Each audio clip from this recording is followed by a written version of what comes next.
Hello guys and welcome to the channel. Now, I know you want to become a naval king. Why? Because this is a part of the game that is extremely important in Supremacy World War 3.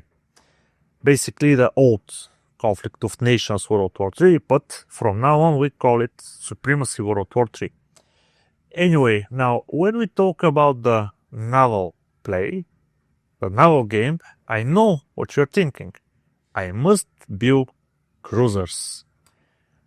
Before some updates, it was true. You had to build these big, strong ships, a lot of HP, big range. You basically can do anything and you are almost untouchable. Now you have some things in this game that are new and you must adapt. I'm gonna talk about the cruisers a little bit later, but I wanna go straight to the point now. And what are the best units now for Naval King to be one good, strong Naval King? First, you need attack submarines, extremely important, write it down, and of course, frigates. Now, the thing is that when you move in deep waters, there ain't anything better than the attack submarines. And when you're close to the shores, you need protection, air protection, to land your troops into the port. You don't want to be annihilated while you are embarking here. So you move your submarines in deep waters. You clear whatever it needs to be cleared, or shoot on the ships that are on the ports from the deep waters with your submarines, and then you move your frigates. And as I told you, then you can move your big stacks and embark on the port. You can actually update this whole thing by actually having elite frigates. They are paid, I know, it will require some money, but if you can obtain it, well, this means that you will not only have frigates, but you will have helicopters on them. Why this is extremely important? This is a strategy that my best man is actually doing. He uses submarines, he uses frigates with helicopters. Once he goes to the shores, what do you think it happens? Well, the troops that are on the ports, they're going, deeper into the land. And they're saying, well, I'm safe. Now the ships can't reach me. But the helis can. And he's sending the helicopters deep into the mainland. You know what happens then. So if you can combine these two things, submarines and frigates, well, you will be, let's say, unstoppable. Now, about the cruisers. I told you that I'm gonna tell you something about the cruisers. Why they aren't so good anymore. Now you have mines that can be deployed by destroyers, and this will slow down the ships. If actually not stop killing them, because you can drop actually 5 mines on a sweet spot, and the cruisers, if they are not a full stack, well, they will have problems. Also, you have a drone mothership. This is the latest addition to the game, also a paid one. I think you can obtain it from this season, then it will be only available by money. Why this is something very crucial? Because the drone motherships actually can destroy cruisers with the sabotage drones, and they can send these little ships, these naval drones that actually can engage the cruisers. The cruisers were a big thing, but not anymore. You have to adapt the game, you have to upgrade your game. So you have mines, you have sabotage drones, you have naval drones, and the cruisers, well, they are good, but they need additional protection. One thing I'm gonna tell you about cruisers, then I will move on. If you attach a naval captain to your cruiser stack, it will be able to stop drones.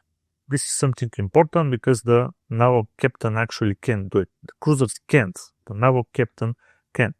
So if you have 4 cruisers with a naval captain, well, the drones will be stopped, but not the mines. Now, let's move a little bit forward. You have something additional,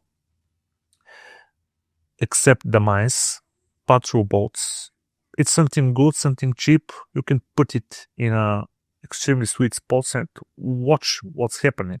Even if you lose a boat, I mean, whatsoever. I mean, it's cheap. It can't fight anyway. The thing is that you can put it on a port. It will be enough to block any, troops coming. They can't actually surprise you by just dropping into your port. So this is very important. Now about the mines, as I told you, you can have destroyers, the best thing that actually can deploy. Corvettes can deploy mines, and the mothership drone also can deploy mines, but the destroyers, well, they actually can fight by themselves. This is very important. And they're good in deep waters, in the shallow waters. So if you put mines in the right spots or help, it will be something very sweet. It's very beautiful because you're actually making a wall right into the sea. Because if you have, let's say, 3 spots that are very important and you're expecting attack from this side, you put, let's say, 2-3 mines in each spot. It will be enough to stop the incoming ships, to engage them. I mean, the mines might get destroyed, but anyway, you will know that someone is coming and he will be actually used his attack. Very important. And then you can move with your destroyers and engage in battle first. This is very important. If you want to play a good naval game, you must strike first with your ships, no matter what. First strike is crucial. Now, about the information. If you want to actually have, big eyes on what's happening, just develop an AWACS. AWACS, either the normal one or Naval AWACS, just have one. It has a lot of range. You see what's happening. If you have the Naval AWACS, actually, you see the submarines with your radar. Now, I know it's expensive. It requires level 4 airbase, but come on, information, this is the most valuable thing, and you must hear it. You will know where to strike. You will know where to retreat.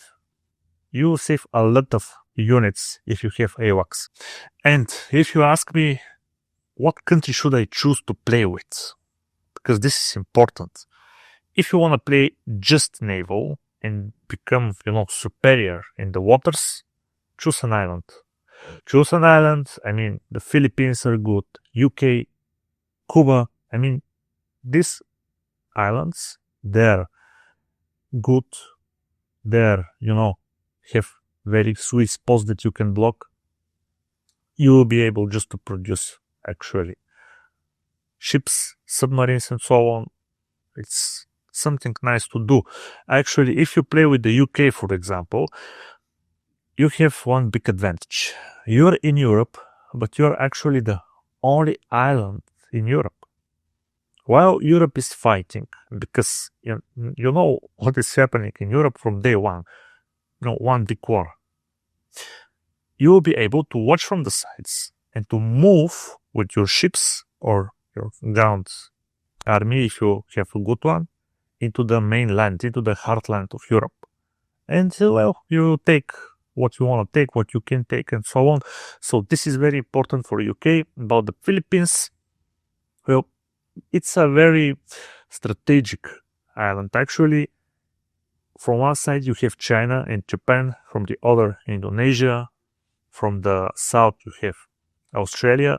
So if you play smart, you will actually see where the game is going, who will crumble and will move on him. So actually, if you play overkill, it's very close to 2 of the zones, for example, to the victory sites. The one in Japan and the one in Papua New Guinea. So keep it in mind. So I'm gonna stop here. If you want more tips, more advices, more hints, follow the channel. We also have a Discord group. I will leave the link to the Discord group in the description, in the comments. Join us. It will be very possible that you will find some players to play with, because the team, well, this is something extremely important. Playing alone is hard, isn't so enjoyable, let's be honest, but playing with a team is something other. Thank you for your watching and see you next time, guys.